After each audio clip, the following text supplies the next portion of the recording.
Hello friend hello friend myself Prashant Mishra. स्वागत है आपका हमारे चैनल RLC ट्यूटोरियल्स पे। देखिए, पिछले लेक्चर में हमने जो कवर किया था वो था आपका braking, how many types braking of the DC motor. ठीक है, तो डीसी मोटर की ब्रेकिंग जो हमने देखा था, उसके बाद जो आपका नेक्स्ट टॉपिक है आज हम वो कवर करने जा रहे हैं। तो आज के जो क्लास की टॉपिक है वो है आपका स्टार्टिंग ऑफ डीसी मोटर। तो देखिए, सबसे पहली बात डीसी मोटर के स्टार्टिंग में ये आती है। देखिए, अभी मैंने पीछे वीडियो रिकॉर्ड किया था 5 मिनट, बट क्या हो गया कि थोड़ा सा कुछ करप्ट हो गया, तो इसलिए मैं यहाँ तक पहुंच चुका था, फिर से करना पड़ा है। चलिए, तो अगर स्मॉल मोटर्स आपके पास है जनरली, ठीक है, तो हाफ हार्स पावर या तो आधा हार्स पावर या तो 1 हार्स पावर तक की जो मोटर्स होती है, 1-2 हार्स पावर, तो ये सब मोटर्स क्या होती है, 5 हार्स पावर तक की भी मोटर्स नॉर्मली, वैसे 5 तक की तो मैं नहीं बोल सकता, बट 1-2 हार्स पावर के जो मोटर्स होते हैं इनमें कभी भी स्टार्टर यूज नहीं होता है। इंडक्शन में भी आप देखेंगे कि नहीं होता है, आप डायरेक्टली कर सकते हो सिंगल फेज पे भी। आपके घरों में टुल्लू पंप देखा है, वो तो इंडक्शन मोटर है, लेकिन यहाँ पर हम अभी डीसी मोटर की बात कर रहे हैं। और पहले के टाइम में ये जो डीसी मोटर्स होती थी ये बहुत ज्यादा रेटिंग की होती थी। ठीक है, तो अभी हम एक एग्जांपल भी यहाँ लेने वाले हैं, तो उससे पहले हम समझ लेते हैं कि जो डीसी मोटर होता है, इस डीसी मोटर की स्टार्टर की नीड क्या होती है, क्यों हमें एक स्टार्टर की नीड चाहिए होती है जब हम डीसी मोटर को स्टार्ट करते हैं, क्यों हम डायरेक्टली स्टार्ट नहीं कर सकते हैं। तो बहुत सारे पहले क्वेश्चंस हैं कि जरूरत क्या है, क्योंकि when you are going to manufacturing a starter, then it will need some cost. Okay, so अगर जरूरत है तभी तो आप ऐसा करोगे।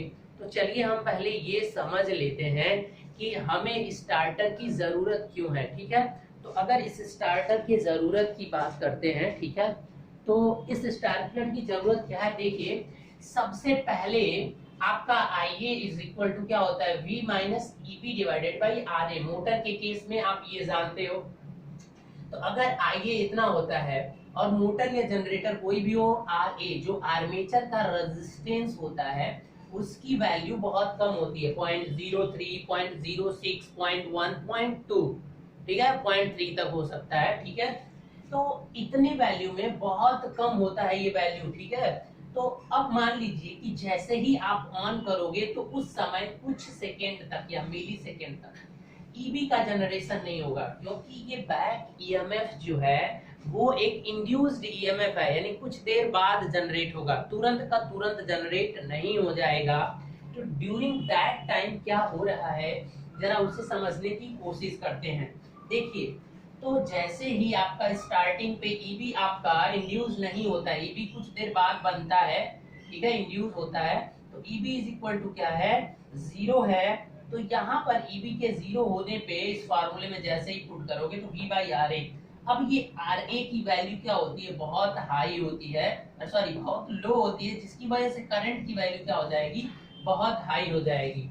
तो इसे समझने के लिए हम एक दूसरा एग्जाम्पल करने की कोशिश करते हैं और एक 20 हार्स पावर यानी 20 हार्स पावर का एक मोटर उठाते हैं। ठीक है, और उस मोटर की कुछ और भी रेटिंग है कि 220 वोल्ट की सप्लाई पर वो दिया हुआ है, और जो आर्मेचर रेजिस्टेंस है वो 0.06 हम ले रहे हैं। ठीक है, तो इतनी क्वांटिटी अगर दी हुई है तो आप एक बात बताइए कि स्टार्टिंग में जो करंट, इसकी रेटेड करंट कितनी हो जाएगी। सबसे पहले तो रेटेड करंट निकालिए। रेटेड करंट कैसे निकलेगा बेटा, रेटेड करंट कितनी हो गई, तो रेटेड करंट अगर इसके अकॉर्डिंग हम बात करें तो 20 हार्स पावर का मतलब 20 मल्टीप्लाई 746 नियर अबाउट ये होता है ना, 746, और डिवाइडेड बाई कितना हो जाएगा, 220। ठीक है, मैं इसे कैलकुलेटर से सॉल्व कर लेता हूं, आप ऐसी वैल्यू लेना, क्योंकि एग्जांपल के लिए समझाना, तो ऐसी वैल्यू लीजिए कि डिवाइड हो जाए। ठीक है, अब ये देखिए 746 multiply 20, okay, is equal two divided by 220। ठीक है, यानी 67.82 वैल्यू एम्पियर, इतना आपका अगर इतनी रेटिंग है हार्स पावर का मतलब क्या हुआ, डीसी है, तो सिंपल वोल्टेज और करंट से ही तो मतलब है ना उसे।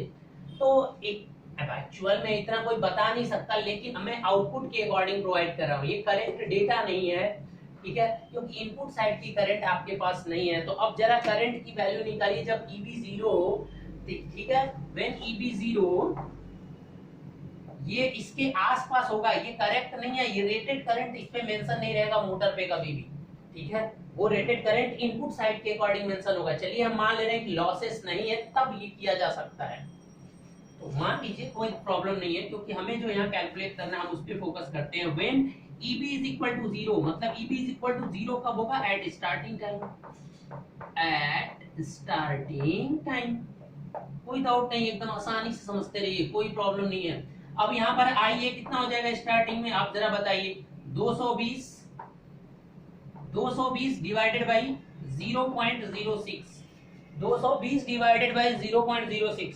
220 डिवाइडेड बाई 0.06, ठीक है, यानी ये आपका देख रहे हैं कितना ज्यादा अमाउंट ऑफ करंट, 3666.67 एम्पियर, इतना अगर यूज अमाउंट लगभग इतनी करंट की कैपेसिटी है। आउटपुट पे अगर इतना है तो इनपुट पे थोड़ा ज्यादा रहा होगा, तो इतने अगर करंट की अगर उसकी नीड है, और यहाँ पे 3666 एम्पियर की करंट अगर फ्लो हो रही है, तो वाइंडिंग का क्या होगा भाई, वाइंडिंग 1 सेकंड भी नहीं लगेगी, माइक्रो सेकंड भी नहीं लगेगा उसे बर्न होने में, कितना गुना करंट फ्लो हो जा रहा है। तो लेकिन कुछ देर बाद जब ये ईबी बिल्डअप होने लगेगा, धीरे धीरे इंक्रीज होता जाएगा, और अपने मैक्सिमम वैल्यू पर जैसे जैसे ये इंक्रीज होता जाएगा, तो वैसे वैसे ही क्या होता जाएगा, डिक्रीज होता जाएगा। बात आई समझ में?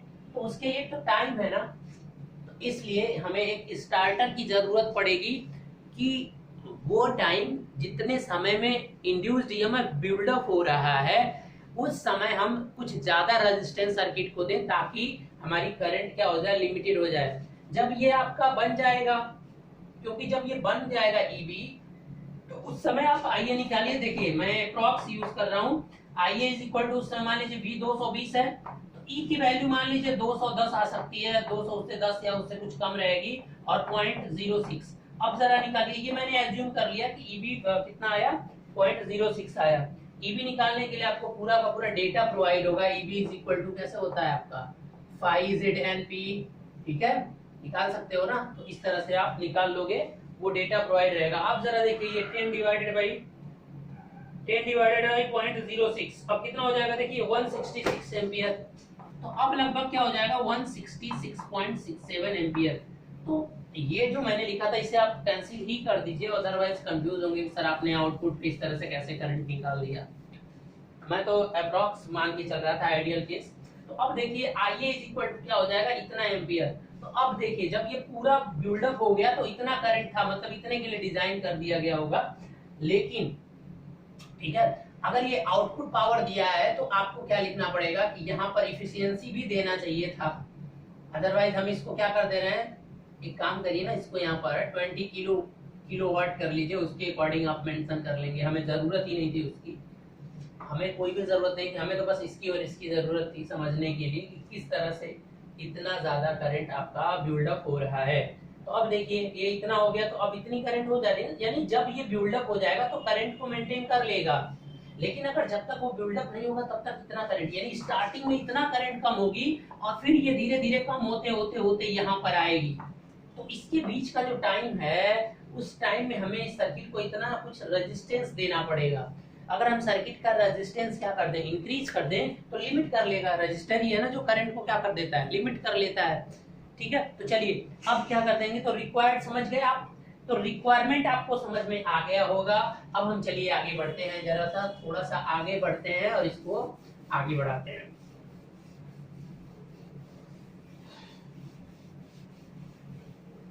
यानी अब किससे किससे प्रोटेक्शन होगा, तो यानी सबसे पहला पार्ट जो आपका हो गया, वो हो गया आपका कि प्रोवाइड मतलब आपको मतलब control operating speed of the motor, तो स्पीड पे नहीं है, प्रोटेक्शन फ्रॉम क्या होगा। चलिए अब यहां से हम देखते हैं कि पहला आपका पॉइंट क्या आता है। तो अभी आपने देखा, ठीक है, अभी आपने देखा कि क्या कर रहा है, अगर जो भी स्टार्टर है तो वो क्या क्या उसे मतलब अब जो मैं कवर करने जा रहा हूं वहां पर हमें ये देखना है कि जो स्टार्टर अगर आप एक बनाएंगे तो उसके पास क्या क्या चीजें होनी चाहिए। केवल एक ही चीजें नहीं होनी चाहिए। जब आप ट्रांसफॉर्मर बना रहे हो तो आपको ये भी देखना है कि वो ओवरलोड का प्रोटेक्शन कर सकता है या नहीं। ओवर करंट ओवरलोडिंग हो गया या शॉर्ट सर्किट आ गया मोटर में, तब भी वो जो आप स्टार्टर बनाए हो वो डिवाइस को प्रोटेक्ट करना चाहिए। स्टार्टर का मतलब ये होता है केवल स्टार्टिंग में करंट को लिमिट नहीं है, मतलब तो पहला जो मेन काम होता है स्टार्टर का वर्क, देखिए वर्क स्टार्टिंग का क्या होता है, जो वर्क होता है वो सबसे पहला काम ये होता है कि provide limited current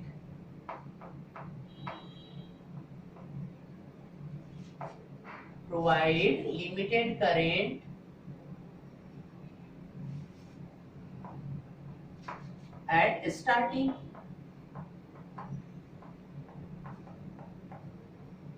is it clear? दूसरा काम क्या होगा, provide short circuit protection. Provide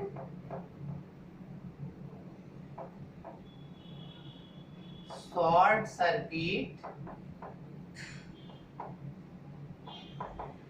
protection. तीसरा प्रोवाइड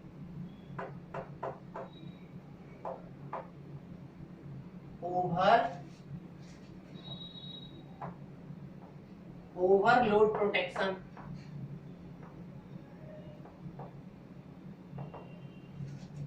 और तीसरा आपका है कि आपको इफेक्टिव स्पीड कंट्रोल, ठीक है।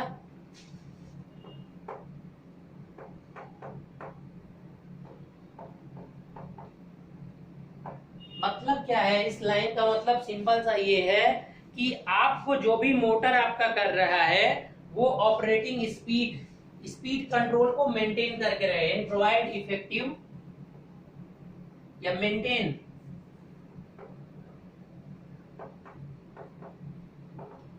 इफेक्टिव स्पीड कंट्रोल, यानी जो भी स्पीड कंट्रोल कर रहे हो तो उसमें आपको क्या होना चाहिए, प्रॉब्लम क्रिएट नहीं करना चाहिए। जितनी भी मेथड्स आपने पहले देखी थी स्टार्टिंग की सॉरी स्पीड कंट्रोल की, तो उस पे ये इफेक्ट नहीं डालना चाहिए, उसका हेल्प करना चाहिए, उसे सपोर्ट करना चाहिए। तो ये चार के चार आपको काम किसके होते हैं, स्टार्टर के। तो अब आप क्लियरली आप इसे पिक्चर बैठा लीजिए कि स्टार्टर का केवल एक काम ही नहीं होता है कि केवल वो स्टार्टिंग में करंट की वैल्यू को क्या कर दे, लिमिट कर दे। दूसरा तीसरा चौथा काम भी होता है। तो जब भी किसी स्टार्टर की बात होगी तो हमें ये चारों के चारों प्रोटेक्शन वहां पर जरूरत पड़ेंगे। लास्ट वाले को थोड़ा अगर लैंग्वेज सही नहीं होगा तो इसको आप थोड़ा मीनिंग बता रहा हूं, मतलब जो भी स्पीड कंट्रोल प्रोवाइड करा रहे हैं वो speed control as it is क्या हो, प्रोवाइड हो। समझ रहे हैं ना, उस पर कोई प्रॉब्लम ना आए, ठीक है। तो चलिए अब देखते हैं कि कितने टाइप्स के होते हैं ये type of starter. Types of starter. देखिए ये सबसे पहला जो होता है, फर्स्ट की बात करते हैं, वो होता है आपका 3 पॉइंट स्टार्टर। 3 पॉइंट स्टार्टर ये नॉर्मली हर जगह यूज हो जाता है, ठीक है। एक इसमें प्रॉब्लम है। इसके बाद होता है 4 पॉइंट। इसमें जो एक प्रॉब्लम होती है उसी को निवारण करने के लिए आपको जरूरत पड़ जाती है किसकी, 4 पॉइंट स्टार्टर की। और तीसरा जो होता है 2 पॉइंट स्टार्टर। 2 पॉइंट स्टार्टर इनकी भैया सबसे बड़ी प्रॉब्लम है कि ये ओनली फॉर सीरीज मोटर। और ये मैक्सिमम आप शंट और इसके लिए यूज करते हैं, शंट एंड कंपाउंड। सीरीज के लिए ये यूज नहीं होता, यूज कर सकते हो।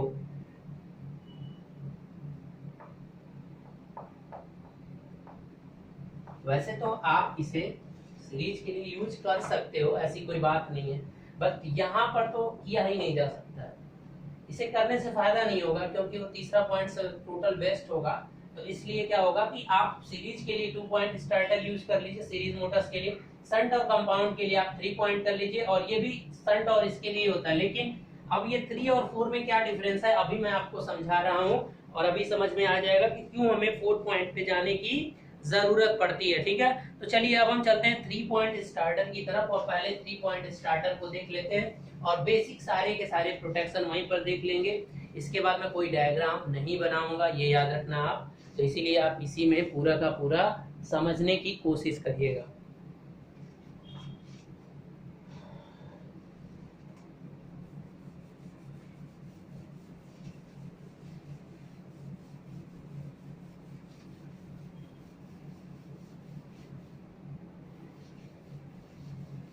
चलिए देखिए, ऐसा स्टार्टर बनाना है जो ओवरलोड से भी प्रोटेक्ट करे, और स्टार्टिंग में सर्किट से रेजिस्टेंस ज्यादा रहेगा, और धीरे धीरे रेजिस्टेंस को क्या किया जाएगा, कट करते जाएंगे।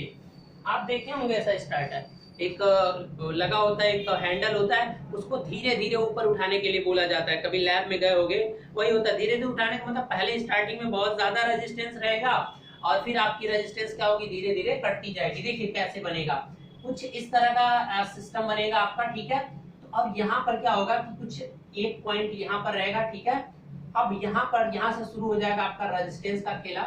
ठीक है, एक पॉइंट यहाँ पर, दूसरा यहाँ कर दे रहे हैं, तीसरा यहाँ, चौथा यहाँ, और मैं 5 स्टेट को ले रहा हूँ यहाँ पर। देखिए अब इसके जितने भी ये पॉइंट देख रहे हैं ना, आप यहाँ से मिटाइए इसको थोड़ा थोड़ा, और यहाँ पर सबके रेजिस्टेंस ऐड होंगे। ठीक है,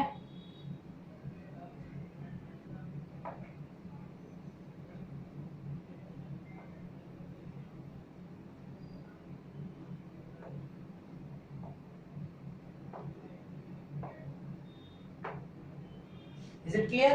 किसी को कोई डाउट तो नहीं है ना? देखिए अब यहाँ से इसको 0 मान लीजिए, ये पॉइंट 1 मानिए, ये आपका क्या हो गया 2, ये क्या हो गया 3, और ये क्या हो गया 4।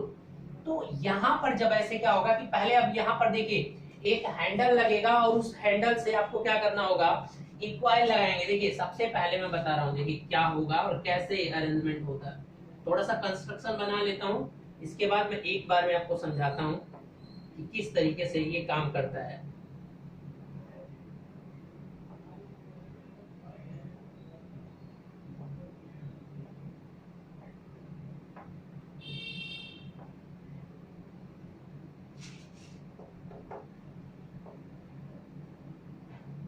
थोड़ा सा ये और नीचे चाहिए था, तो चलिए ठीक है बनाते हैं।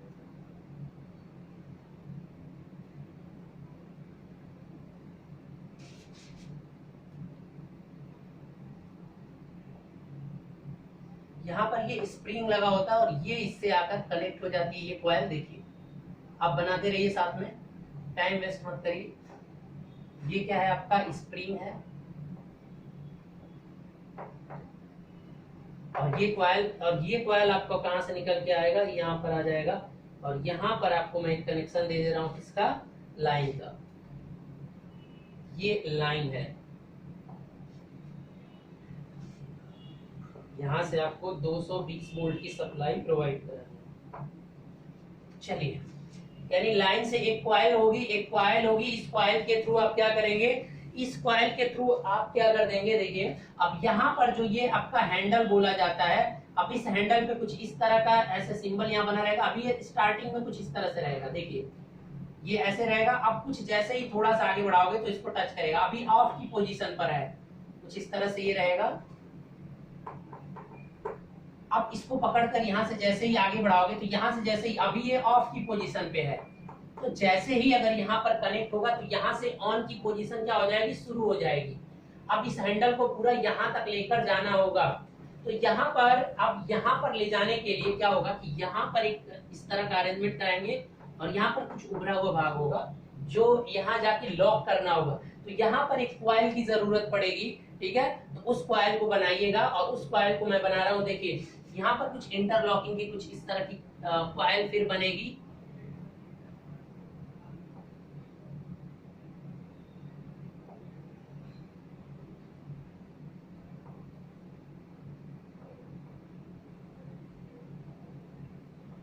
ठीक है, और यहाँ से जो कॉइल निकल कर आएगी, वो कॉइल आपको कहाँ चली जाएगी, सीधे फील्ड को चली जाएगी। समझ में आई बात? ये कॉइल कहां पर आएगी, यहां से जो निकलकर कॉइल आएगी अब वो कहां पर आएगी, देखिए इसको पॉइंट एक नाम दे रहा हूं मैं, फील्ड, यानी यहाँ पर जो फील्ड कॉइल लगी होगी ना डीसी मशीन में, शंट की एग्जांपल लेके चल रहा हूं मैं, तो ये शंट। और फिर आर्मेचर कैसे कनेक्ट होगा, तो देखिए नहीं सॉरी, ये शंट को तो डायरेक्ट जाना होगा, ये कॉइल इससे होकर फिर शंट हो जाएगी, ठीक है, यानी यहां से जो कॉइल फिर आ जाएगा, इससे जब कनेक्ट हो गया तो ये फील्ड में नहीं जाएगी, ये आपकी कहां पर जा रही है, ये सीधे आपको कहां पर चली जाएगी, शंट, ठीक है। अब इस वाले पॉइंट को आप किससे कनेक्ट कर दीजिए, एक पॉइंट को और लेकर यहाँ पर आ जाइए। देखिए फिगर थोड़ा सा इधर उधर भी होता है किसी बुक में, तो किसी तरीके से भी आप बना लीजिए। ये आर्मेचर, इसलिए इसको देखो 3 पॉइंट यहाँ पे डिफाइंड है, लाइन, फील्ड और आर्मेचर, इसलिए इसे 3 पॉइंट स्टार्टर कहा जाता है।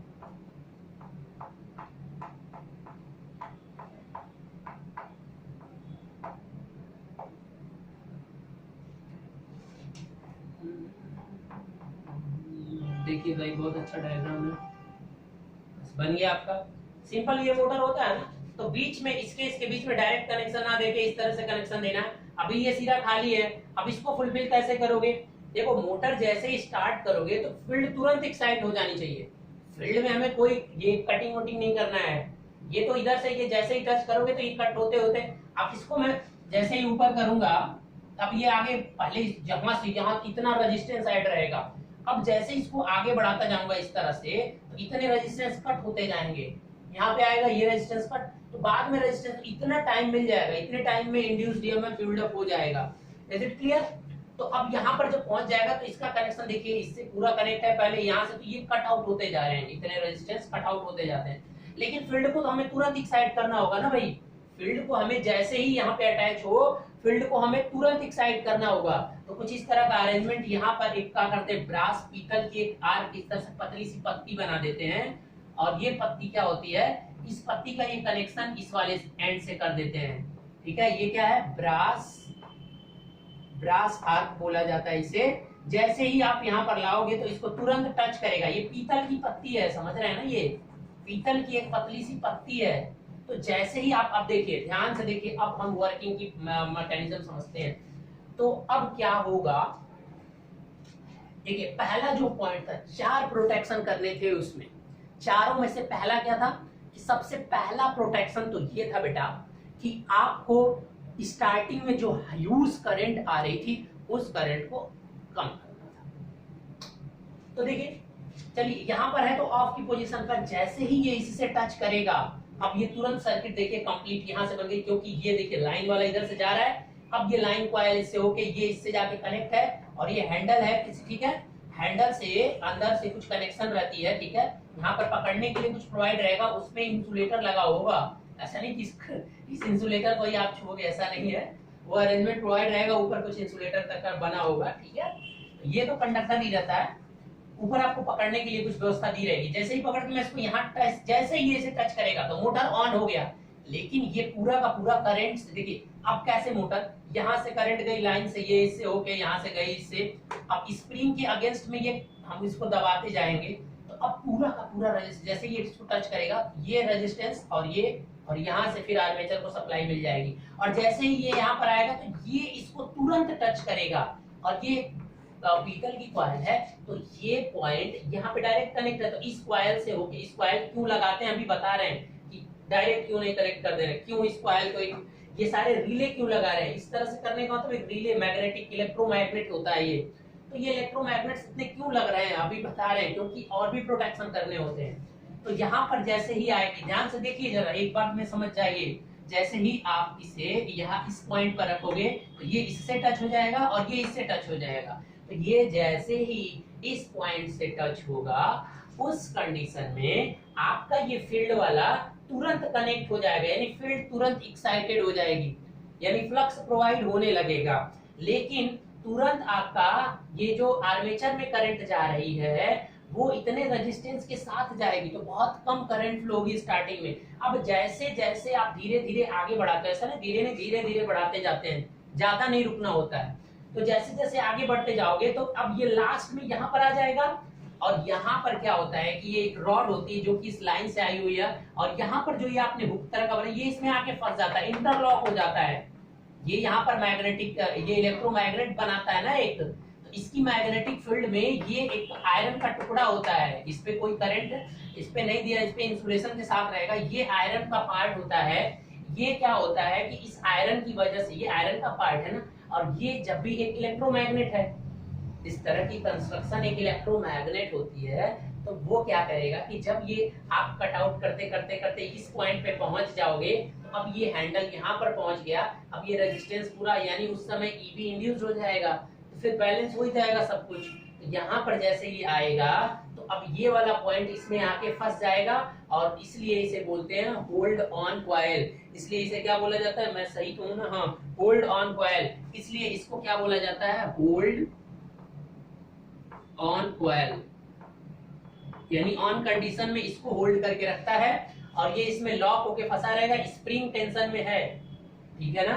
तो अब ये मोटर ऑन हो गया, ऑन होता रहेगा, तो नॉर्मल कंडीशन है, तो इस तरह से ऑपरेट होता रहेगा, ठीक है। चलिए, अब मान लीजिए कि कभी फील्ड फेल्योर हो गया, मान लीजिए कि कभी फील्ड फेल्योर हो गई। वैसे फील्ड फेल्योर तो बहुत रेयर केस में होता है, मतलब फील्ड वाले में कुछ प्रॉब्लम आ गई और फील्ड की सर्किट ट्रिप कर गई। तो अगर कोई भी ट्रिप होगा, तो यहाँ से कोई भी ट्रिप होने का मतलब इसका कनेक्शन खत्म हो गया, तो इसमें से कहीं से भी अगर कनेक्शन ये ग्राउंड वाला नहीं टच कर पाएगा, तो इसमें करंट जीरो हो जाएगी। तो यहाँ पर जैसे ही करंट जीरो होगी, कोई भी प्रोटेक्शन, अब प्रोटेक्शन की तरफ बढ़ रहे हैं, एक एक प्रोटेक्शन देखते जा रहे हैं। मान लीजिए कि फील्ड फेल्योर कोई आ गया, तो उस केस में ये इलेक्ट्रोमैग्नेट कब तक बना रहता है, जब तक कि इसमें कोई करंट फ्लो होगा। अगर करंट फ्लो नहीं होगा तो उसके इलेक्ट्रोमैग्नेट खत्म प्रॉपर्टी। तो जैसे ही कोई ब्रेक आएगा, तो यहाँ का जो करंट इसमें फ्लो हो रहा था वो बंद हो जाएगा, और इसमें करंट फ्लो होने की वजह से ही ये इसमें इंटरलॉक हुआ है। बात आ रही समझ में। तो जैसे ही यहाँ पर कोई प्रॉब्लम आएगी, तो ये तुरंत क्या कर देगा, इसको छोड़ देगा, और ये जैसे ही छूटेगा, तो ये स्प्रिंग ने इसको फोर्स बनाकर, इधर स्प्रिंग से तनाव था स्प्रिंग का, तो जैसे ही यहाँ से क्या होगा, ये इसको फंसा के नहीं रखेगा, तो ये क्या, आपने फोर्स हटा, यहाँ पर आपने लाके छोड़ दिया, अब अपने आप ये फंसा हुआ है इस मैग्नेट की वजह से। तो अगर ये मैग्नेट में करंट का किसी तरह से प्रभाव कम हुआ, मतलब खत्म हो गया, तो ये तुरंत छोड़ देगा इसको, और जैसे ही छोड़ेगा, ये हैंडल तुरंत क्या हो जाएगा, अपनी नॉर्मल पोजीशन पे आके ठहर जाएगा। देख रहे हैं, ऑटोमेटिकली प्रोटेक्शन। तो फील्ड फेल्योर तो आपने देख लिया कि किस तरीके से होता है। अब दूसरी बात आती है कि आपको ओवरलोड प्रोटेक्शन करना है।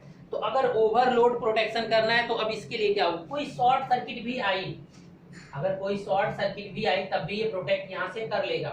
लेकिन अब अगर आपको दूसरी चीज क्या करनी है, कि आपको ओवरलोड का क्या करना है, प्रोटेक्शन करना है।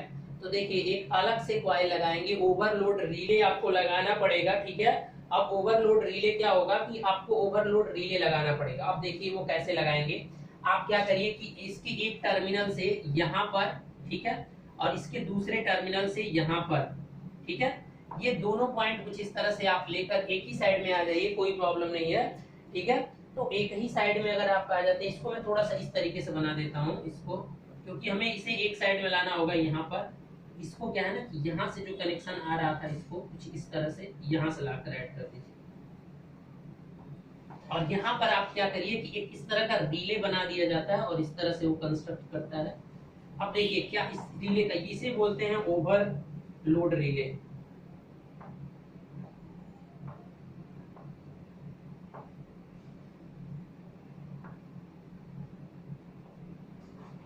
देखिए काम कैसे करेगा। देखिए ये एक मैग्नेट, ये एक आयरन पार्ट है, कुछ समझिए कि ये इस पे कहीं से अटैच रहता है, इससे टच नहीं है, नीचे वाले से नहीं टच है, इसको और नीचे से करके इस तरह से कर दो, कोई नहीं तो समझ में नहीं आता, ठीक है। ये इन्हीं दोनों से इसको कनेक्शन दिया जाएगा, एक यहाँ से इसके वायर से, और एक इसी कॉइल से इसको भी कनेक्ट किया जाएगा। तो जब ओवरलोड होगा, तो ओवरलोड के कंडीशन में क्या हो जाएगा कि इसमें ज्यादा करंट फ्लो होगा, इस कॉइल में भी, इस कॉइल में भी क्या होगा, ज्यादा अमाउंट ऑफ करंट फ्लो होगा, जिसकी वजह से अब ये दोनों पॉइंट यहाँ पर ऐसे रहते हैं, अब यहाँ ज्यादा करंट फ्लो होगा, तो ये इसको अपनी तरफ क्या कर लेंगे, खींच लेंगे, इसको इस तरह से खींच के क्या हो जाएगा, ये दोनों पॉइंट को शॉर्ट कर देगा। ये दोनों पॉइंट पहले इस तरह से पड़े रहते हैं, और जैसे ही ओवरलोड का मतलब करंट की वैल्यू ज्यादा होगी, तो जो मैग्नेटिक पावर होता है करंट की वैल्यू पे डिपेंड करता है, तो मैग्नेट मतलब और ज्यादा मैग्नेटाइज हो जाएगा, और ज्यादा मैग्नेटाइज होगा तो यहाँ पर कुछ ऐसा अरेंजमेंट होता है, ये फ्री होता है और ये पॉइंट ऊपर की तरफ खींचने लगता है। तो जब ये पॉइंट ऊपर की तरफ खींचेगा तो कुछ ऐसा कंस्ट्रक्शन, जैसे ये ऊपर जाएगा मतलब अब बीच में जाने लग रहा है, तो अब ये दोनों पॉइंट इससे शॉर्ट हो जाएंगे। तो जब ये दोनों पॉइंट शॉर्ट हो जाएंगे तो ये टोटल का टोटल कॉइल ही क्या हो गया, शॉर्ट हो गया। तो शॉर्ट होने की वजह से फिर क्या हो जाएगा, आपका पूरा का पूरा सर्किट ये शॉर्ट होते ही क्या कर देगा, ये पूरा का पूरा ब्रेक कर जाएगा और फिर आपका हैंडल सेम उसी पोजीशन पे चला जाएगा। तो इस तरीके से यहाँ देख सकते हैं आपकी चीजें, आप क्या कर सकते हैं यहाँ पर पूरा का पूरा प्रोटेक्शन, सारी प्रोटेक्शन, शॉर्ट सर्किट अगर कहीं से हो गया तब भी ये प्रोटेक्ट करेगा, ठीक है। यानी जो भी हर तरह का प्रोटेक्शन आपको यहाँ पर प्रोवाइड रहेगा। शॉर्ट सर्किट अगर कहीं भी होगी तो ये रिले भी काम करेगा और स्प्रिंग यहाँ से छोड़ देगा। अगर कहीं से यहाँ भी करंट अगर बहना फ्लो हो गया, शॉर्ट हो गया, ठीक है, तो यानी करंट का यूज, तो ये आपको क्या कर देगा, छोड़ देगा। सारा मैग्नेट गोल्ड मैग्नेट का काम है, ठीक है। इतना डिटेल से आपको पूछा भी नहीं जाता है, वो तो मैं अभी इंडिविजुअली क्लास ले रहा हूँ तो आपको डिस्कस कर दे रहा हूँ कि किस तरीके से ये प्रोटेक्ट करता है। ये आप इतनी चीजें जो अब यहाँ पर बता दी गई, 4 प्रोटेक्शन करता है। तो एग्जाम की अब आ जाइए जरा एग्जाम पॉइंट ऑफ व्यू से क्या क्या इंपॉर्टेंट है। सबसे पहले स्टार्टर की नीड क्यों होती है पता है। अब ये 3 पॉइंट और 4 पॉइंट स्टार्टर की जरूरत क्यों होती है, अब मैं वो बता रहा हूँ, जरा ध्यान से सुनिएगा। इस कॉइल में जो करंट थी वही करंट आपने फिर यहाँ पर फील्ड को दे रखी है।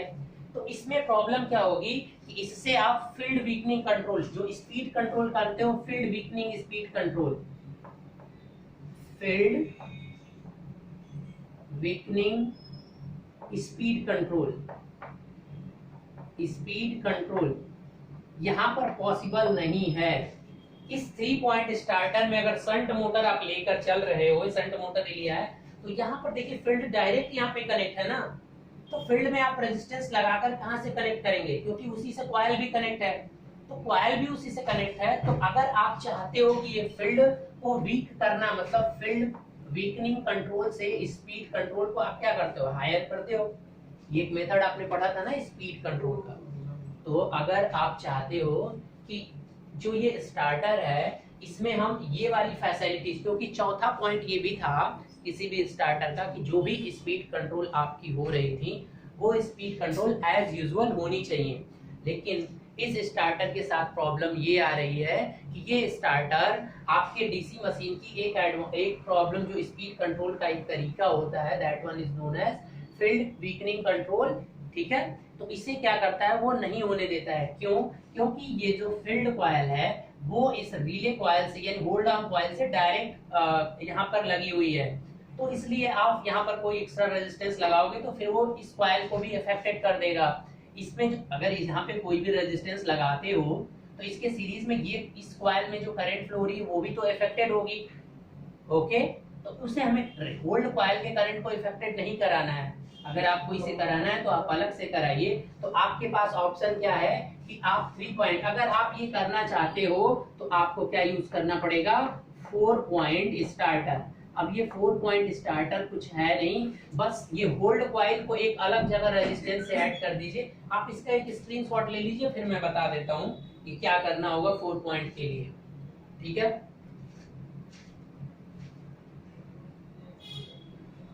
चलिए हो गया होगा।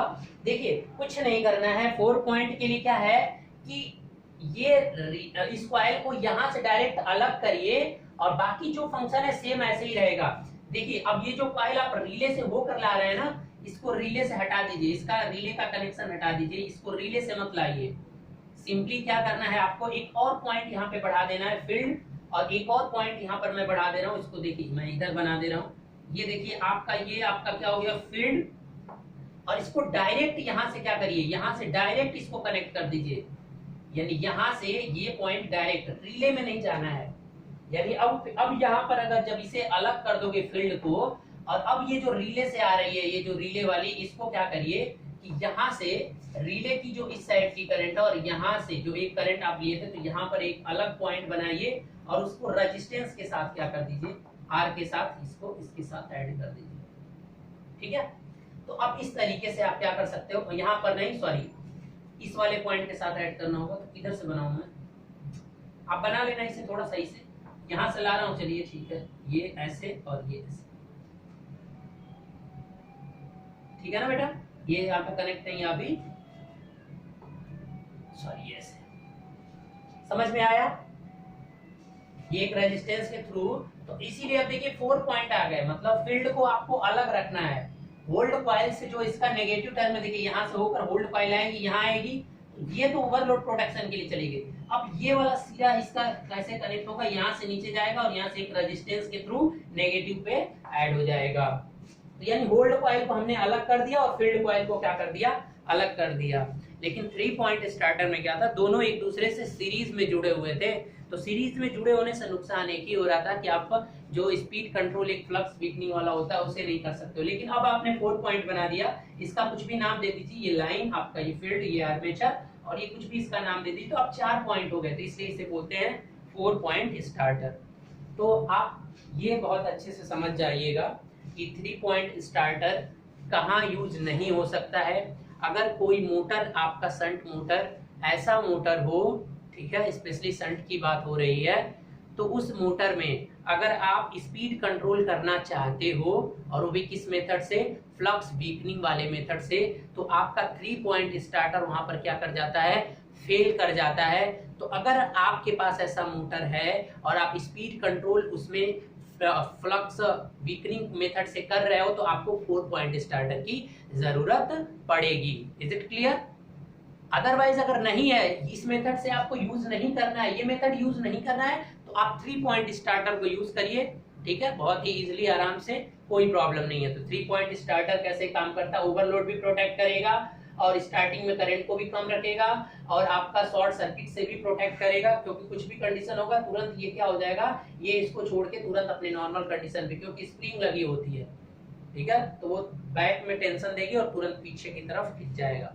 तो इतना डिटेल से क्वेश्चन नहीं आता। यहाँ से जो क्वेश्चन आए हुए हैं मैं आपको बता दे रहा हूँ कि 3 पॉइंट का मतलब क्या होता है, ये कभी कभी आता है, ठीक है, होल्ड ऑन कॉइल क्या करता है, ठीक है, और ओवरलोड रिले, तो इतना डिटेल से तो मैंने क्वेश्चन देखा नहीं है फिलहाल। और ये देखिए फील्ड वीकनिंग 3 पॉइंट और 4 पॉइंट में शिफ्ट होने का रीजन कभी कभी पूछ देता है। और अब 2 पॉइंट पे चलते हैं। 2 पॉइंट का मतलब, सीरीज मोटर में हमें ये फील्ड इस तरह से, सीरीज में तो इसी के साथ होती है, तो ये पूरा का पूरा हटा दीजिए। देखिए अब ये सब का मैकेनिज्म पूरा का पूरा रहेगा, लेकिन अब क्या होगा कि आपको सीरीज में करने के लिए क्या होगा कि पूरी की पूरी आप क्या कर दीजिए, सारी की सारी चीजें, देखिए अब तो कुछ है नहीं, अब बस, ठीक है,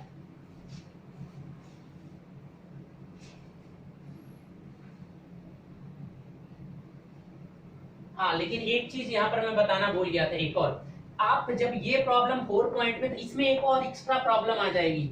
ये 4 पॉइंट स्टार्टर जो है ना बेटा, एक और डिसएडवांटेज आ जाएगा इसके पास कि अब ये field failure protection, field failure